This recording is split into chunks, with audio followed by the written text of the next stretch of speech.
Olá, graça e paz. Sou o apóstolo Miguel Ângelo, bem-vindos ao programa da Igreja Cristo Vive. Que alegria poder estender a minha destra de amor e dizer-lhes bem-vindos ao programa que é Luz no meio das trevas, que é oásis no meio do deserto, que é paz no meio do destempero e do desajuste da nossa sociedade.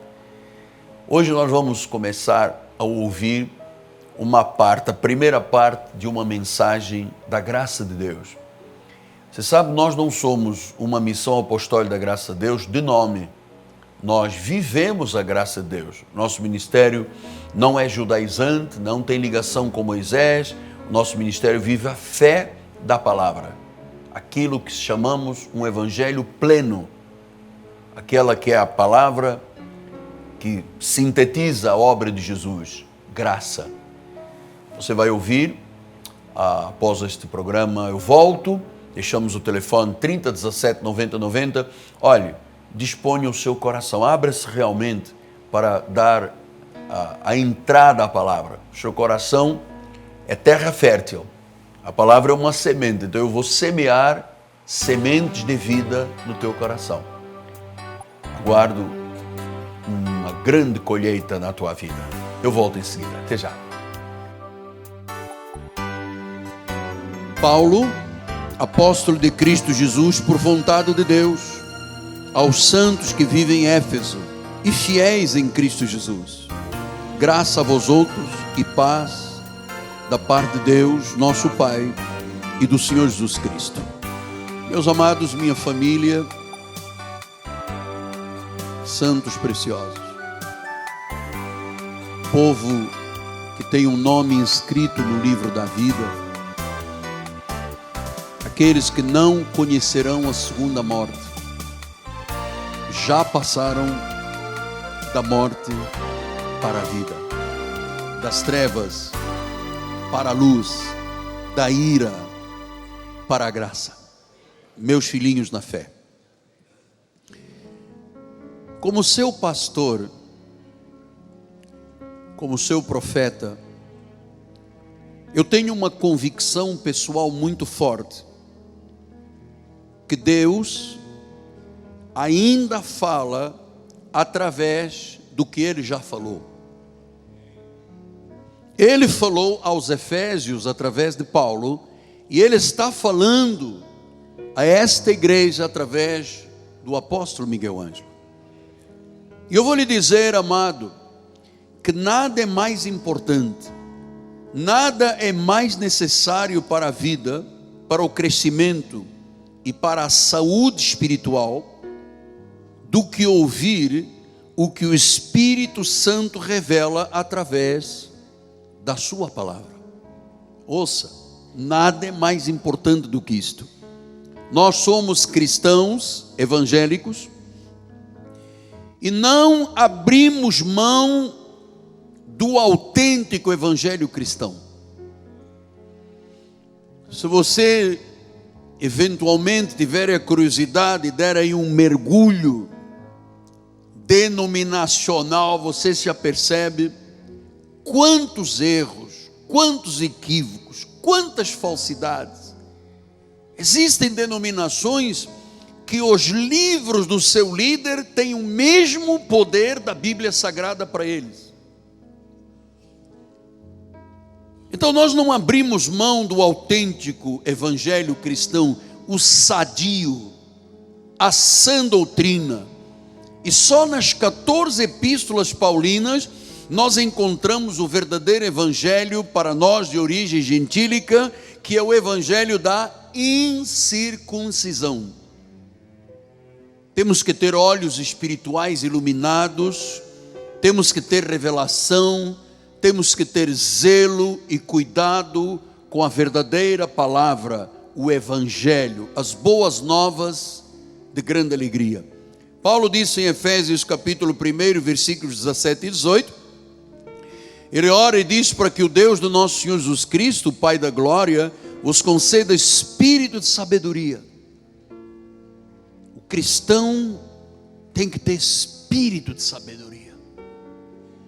ele não pode ser engalfinhado com mentiras doutrinais. Tem que ter espírito de sabedoria, tem que ter revelação. Ninguém conhece a Bíblia de forma empírica, intelectual, é uma revelação. E ele diz que esta sabedoria, esta revelação nos trazem o pleno conhecimento de Jesus. Jesus não é para ser conhecido pela metade, 90%, 97%, diz que é um pleno conhecimento. E o pleno conhecimento só existe quando há sabedoria, quando há revelação. Lá no profeta Jeremias, Deus já reclamava dos maus pastores, daqueles que não tinham boca de erudito, que não tinham chamado e que induziam as ovelhas ao erro. Então Paulo diz, temos que ter pleno conhecimento. E depois, quando você tem sabedoria e revelação e conhece plenamente a Cristo, diz o versículo 18, iluminados os olhos do vosso coração, para você saber.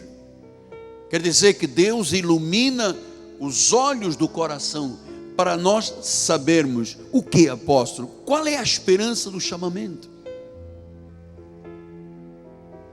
Eu estou aqui salvo, eu posso perder a salvação? Deus pode apagar o meu nome do livro da vida? Pode um cristão terminar os seus dias dentro do Sheol, do inferno? Ele diz, não. Então você tem que saber qual é a esperança do seu chamamento, qual é a riqueza da glória de uma herança que nós temos como santos que somos. Então nós não podemos ser míopes espirituais, tem que ter olhos iluminados. Tem muita gente míope, só conhece Mateus, Marcos, Lucas e João e mal. Não entende, não tem noção. É sinistra a vida de uma pessoa que não tem olhos espirituais. Eu vou lhe dizer que isto é tão verdade, porque durante muitos anos não tinha olhos espirituais iluminados. Eu ficava com o Zaqueu que sobe na árvore, com a mulher de hemorragia, com o tanque de Siloé, mas Deus disse, eu tenho muito mais, eu vou iluminar os olhos do teu coração, você vai compreender a dimensão do que é o cristianismo. Cristianismo não é troca de sal, de óleo, de correntes, não, isso não é a esperança do chamamento. Tito 2,14 diz, assim mesmo se deu por nós. Agora ouça a profundidade deste versículo, a fim de remir-nos de toda a iniquidade e purificar para si mesmo um povo exclusivamente seu. Nós não somos de Deus e do diabo, amado. Nosso coração não é templo de Deus. E também aqui tem um Exu de não sei de quantas. Amado, nós somos um povo exclusivo, propriedade exclusiva de Deus. Agora ouça, temos que ser o quê? Zelosos, cuidadosos e de boas obras. Você veja, as boas obras que se praticam chegam lá ao final do mundo, lá na África, lá na Oceania, lá no Oriente Médio, lá no norte da América, lá na Europa, em Portugal. Então esta palavra não está algemada, ela está correndo, porque nós temos aqui na igreja um povo exclusivamente de Deus, não é exclusivamente do apóstolo Miguel Ângelo,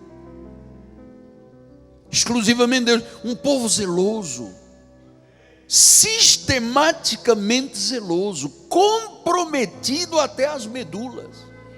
Domingo é sagrado, é de Deus, ponto. O reino em primeiro lugar, ponto. Deus sendo adorado e glorificado, ponto. Ele não é um Deus de migalhas para receber migalhas e dar migalhas. Ele é um Deus que não permite o apoucamento, nem a vergonha. Então Efésios é um livro muito importante. Ele mostra a vida no lugar da morte. Ele mostra a união e a reconciliação no lugar da divisão. Ele mostra padrões sadios de justiça no lugar da corrupção. Ele mostra amor e paz no lugar do ódio e da contenda. Ele mostra valores santos da família. Ele mostra a soberania e a predestinação.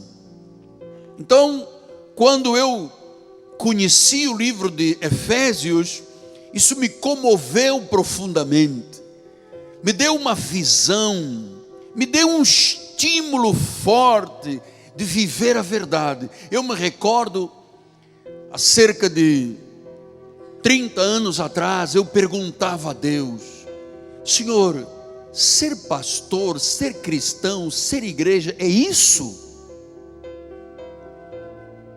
É um monte de murmuração, de fofoca, de divisão, de guerras, de contendas, de demônios. Isto é igreja? Foi para isso que o meu Deus morreu?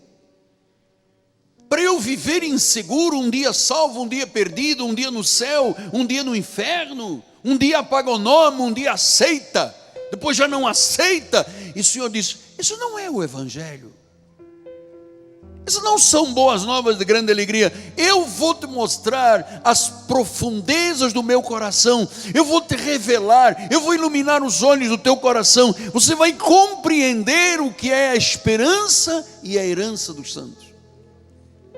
E eu me recordo que eu passei um dia, pedi à família que saísse de casa, fosse para a casa dos seus familiares, e eu disse: Senhor, revela-me. E foi através do livro de Efésios. Primeiro dia eu estive 17 horas em êxtase espiritual. E aí Deus me mostrou o que era eleição, o que era predestinação, o que era soberania. Deus começou a mostrar o que era o Espírito Santo, o batismo, o selo, o revestimento, a unção. Então este livro me comove profundamente. Ele me dá uma visão forte de quem é Deus e da sua palavra. Este livro me fez viver a verdade. Então, por muitos anos, eu tenho estudado as epístolas de Paulo, absorvendo, sentindo o impacto, absorvendo e assimilando o ideal destas cartas. Então, Efésios é um resumo de boas novas do cristianismo e as suas implicações. Aprender de Efésios nos levará a todos nós a uma adoração a Jesus e a melhorarmos o nosso dia a dia como cristãos, como homens, como cidadãos. Então, um grande pregador, Armitage Robson, ele dizia: Efésios é a coroa dos escritos de Paulo. Samuel Taylor dizia: Efésios é a composição mais divina, é a rainha das epístolas. Então, meus amados, este livro de Efésios é tão importante que eu vou lhe dizer, sem medo de errar, eu devo a ele a minha vida, porque foi o primeiro livro que Deus me deu a revelação. E foi estudando o livro de Efésios que eu me apaixonei por Jesus. Eu sou um apaixonado por viver o Cristo apaixonadamente. Eu passei a amar a Deus. E eu não amava, eu amava Deus, mas era um amor meio amor, mas a revelação me deu uma paixão. Você sabe, você percebe, você tem olhos espirituais, você identifica a paixão do seu líder por Jesus. E foi este livro. Este livro me ensinou tudo de novo a respeito de Deus, a ver Jesus como o centro da vida. Eu fui vivificado. Segundo dia foram 15 horas de êxtase. Terceiro dia, 12 horas. Eu tive uma semana de 17 horas, 12 horas, 15 horas, 18 horas, dedicado até que tudo isso floresceu na minha vida. E as escamas foram arrancadas e os véus foram tirados. E eu passei a compreender, me tornei uma pessoa madura. Eu vi coisas tão relevantes. Eu conheci a essência do cristianismo. Efésios se tornou o compêndio completo da fé cristã para mim. É a rainha das epístolas. É a coroa divina de Paulo.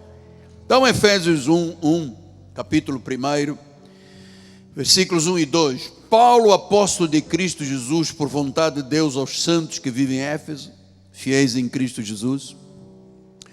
Graça a vós outros e paz da parte de Deus, nosso Pai, e do Senhor Jesus Cristo. A primeira coisa que Paulo faz ao iniciar esta carta é se identificar. Ele mostrou uma identidade. Ele diz: Paulo, apóstolo de Jesus. Muito importante você seguir um líder que tem estrutura sólida. Ele não diz: Paulo, tico-tico no fubá. Um dia creio, um dia não creio. Um dia acendo uma vela de 7 dias, outro dia ponho um rosário nas minhas costas. Ele diz: Paulo, apóstolo de Jesus. Veja em Atos 18, 19, 21.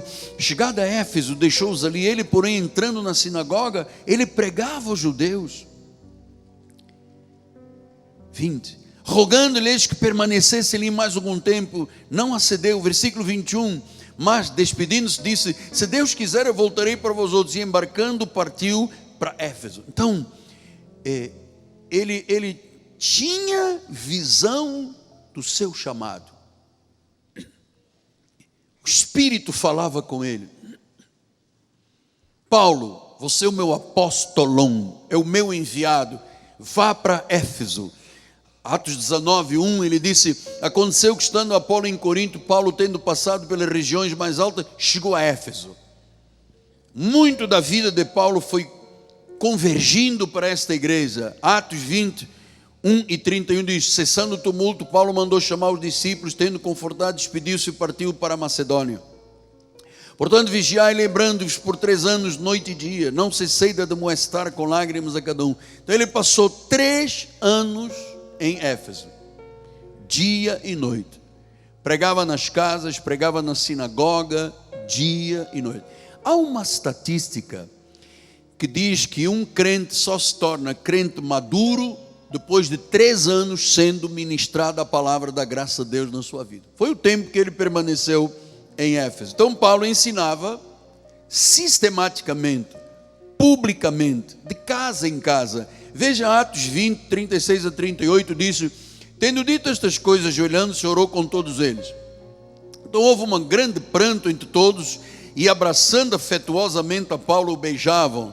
Então você veja, entristecido especialmente pela palavra que dissera, que não mais viriam o seu rosto, e acompanharam até o navio. Então depois de 3 anos, o vínculo com Paulo era tão grande, que quando ele disse: agora vou seguir viagem, diz que o povo começou a prantear, a chorar, a beijar. Diz: Paulo, você nos fez entender Deus, você tirou as escamas, você tirou os véus, você nos revelou, você nos tornou pessoas apaixonadas por Deus. Exatamente o que aconteceu na minha vida, e espero que esteja acontecendo na vida de todos os senhores e senhoras.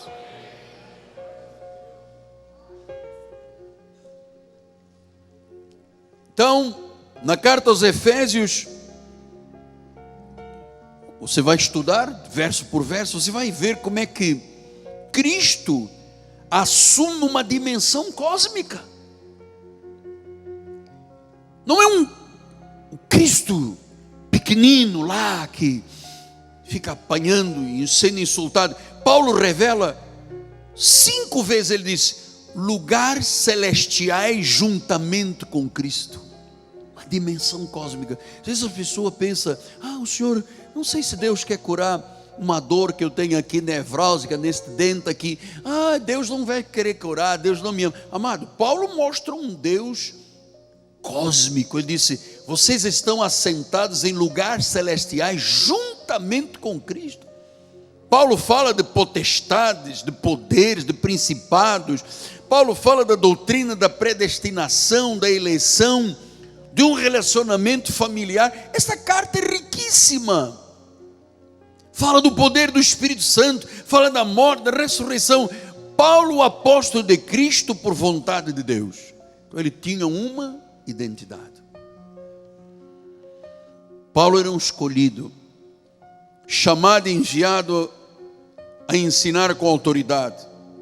Ele disse: Paulo, apóstolo por vontade de Deus. Amado, eu vou lhe dizer uma coisa: não há nomeação apostólica por escrutínio.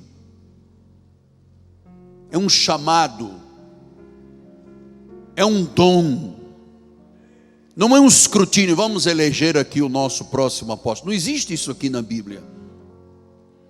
Ele disse: eu sou um apóstolo de Cristo. Ele tinha esse vibe. Porque a maioria dos cristãos não sabe qual é o seu chamado. A maioria dos líderes, pregadores, não tem ideia de que isto é uma determinação soberana de Deus. Você vê igrejas com votação. Quem é que vota a favor? Quem é que vota contra? Quem é derrotado dentro da igreja? Quem é vencedor? Porque não sabem, não tem esta dimensão cósmica da carta de Paulo aos Efésios, que chega à igreja Cristo vive. Então ele diz: Paulo, eu sou um apóstolo, tenho identidade. Você deve dizer: eu sou um cristão, eu sou um salvo, eu fui em amor predestinado, o meu nome está no livro da vida. Paulo conheceu a sua identidade e ele se apresentou à igreja dizendo: Paulo, apóstolo de Cristo. E ele diz uma coisa interessante aos santos que vivem em Éfeso e fiéis: olha, bispo, o senhor tem razão quando o senhor me escreve assim, não dá para desassociar fidelidade e santidade de um crente com Cristo. Não dá para dizer. Eu não posso ser um crente e tenho um pouco de santidade, mas não sou muito fiel. Pastor, olha, eu não sou muito fiel. Não dá para desassociar. O crente tem que ser fiel e santo. Não, pastor, eu de vez em quando vou à igreja dar uma volta aí. Eu gosto muito do irmão. Então eu venho aqui, dou uma volta. Amado, não, santidade e fidelidade não podem ser desconectadas. E me parece a mim que isto aqui é chave para a vida espiritual. Esta semana, ou nestas duas últimas semanas, nós tivemos um evento aqui no Rio que atraiu milhares e milhares de pessoas, entre eles muitos crentes. Muitos crentes que não tiveram medo de bala perdida, de assalto, de roubo, de não sei o que, de morte, não tiveram medo de bolufas. Estavam lá, tem que fazer quadradinho, tem que fazer, e eles estavam todos lá fazendo quadradinho, de 8, de 4, de 3, de 2, de 1, 2, estavam lá no meio, e hoje estão com a maior carraspana, e à tarde vão às igrejas dizendo: Senhor, meu Deus. Mas ontem estavam de 4, de 3, de 2, de 1, peraí, o crente tem que ser santo. Ele disse aos santos que vivem em Éfeso, e eu permitiria, Espírito, que eu diga à igreja, aos santos que vivem no Rio de Janeiro, no Brasil e nos países que nós alcançamos. Diz: o santo, ele é o quê? Fiel. Olha, eu vou lhe dizer uma coisa: santo não é uma elite. Santo é todo o povo de Deus. Somos santos. Graças a Deus. Estamos então terminando o nosso programa. Quero lembrar que depois do meu convite para o culto de oração, de intercessão, eu tenho sempre uma palavra de muita gratidão para o empresário Rodrigo Ambrosio e Fabiana Ambrosio, do Turbomil de Vila Emília e Mesquita. Eu quero encorajar as pessoas da Baixada a comprarem neste mercado. Por quê? Porque este mercado é coluna deste ministério. E a minha gratidão por poder ter nestes filhos na fé verdadeiras testemunhas do que é semear na obra para colher abundantemente da obra do Senhor. A minha gratidão é eterna. Então nos despedimos e eu digo a você que este dia foi preparado por Deus para o regozijo da tua vida. Graça e paz e até amanhã.